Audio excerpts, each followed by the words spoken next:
C'est le chapiteau de la Cité de l'Union africaine qui a été choisi pour contenir ce nombre impressionnant de députés nationaux et personnalités politiques qui ont répondu favorablement à l'appel du président de la République pour la composition de l'Union sacrée de la nation. Ils étaient à 309, ces élus du peuple rassemblés ce dimanche dans ce cadre féerique de la Cité de l'Union africaine à l'invitation du chef de l'État.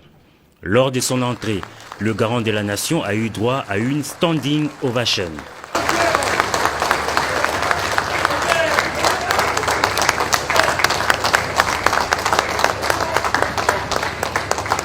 Initiateur de la rencontre, le président de la République a, dans son mot des circonstances, circonscrit le cadre de cet événement. Félix Antoine Tshisekedi Tshilombo a commencé par présenter ses vœux de nouvel an à l'assistance.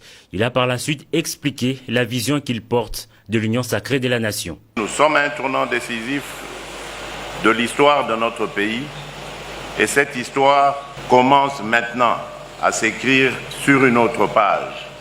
Ma vision, elle est basée autour de l'homme congolais. Quand je dis l'homme, je n'exclus pas du tout les femmes, c'est l'homme avec grand H.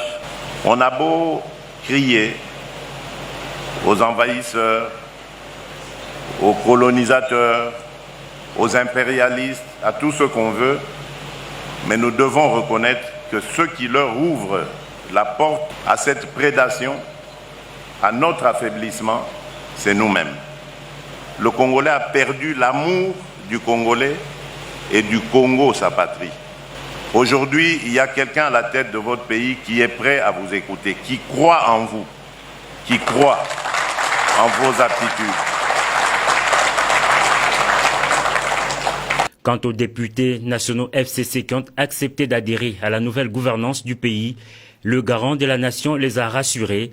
Vous n'avez pas trahi, a-t-il dit. Là, je m'adresse principalement à nos frères et sœurs, honorables députés venus du FCC. Je voulais vous dire, surtout à vous, ne vous sentez pas du tout gênés parce qu'on vous chante à longueur de journée que vous avez trahi.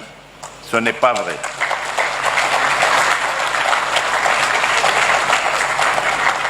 Au contraire, soyez fiers de vous parce que vos familles, vos électeurs sont fiers de vous. Vous les avez honorés. Vous n'avez trahi personne parce que vous n'avez pas transformé vos engagements politiques. Vous n'avez pas quitté un parti politique pour entrer dans un autre. Vous avez compris tout simplement où était le bon sens et l'intérêt de notre nation. Et vous y avez répondu. Tour à tour, les députés nationaux se sont succédés à la tribune pour affirmer leur loyauté à l'autorité suprême du pays. C'est le président du bureau d'âge de l'Assemblée nationale qui a ouvert le bal. Ensuite, ont défilé les représentants des partis et regroupements politiques, toutes tendances confondues. Au finish, le président de la République a remercié tous les intervenants. « Je suis convaincu qu'ensemble, nous allons réussir », a-t-il dit. Il faut rappeler que cette rencontre, la première du genre avec les députés nationaux désormais membres de l'Union sacrée, se tient à quelques heures de la convocation à l'Assemblée nationale d'une session extraordinaire aux grands enjeux.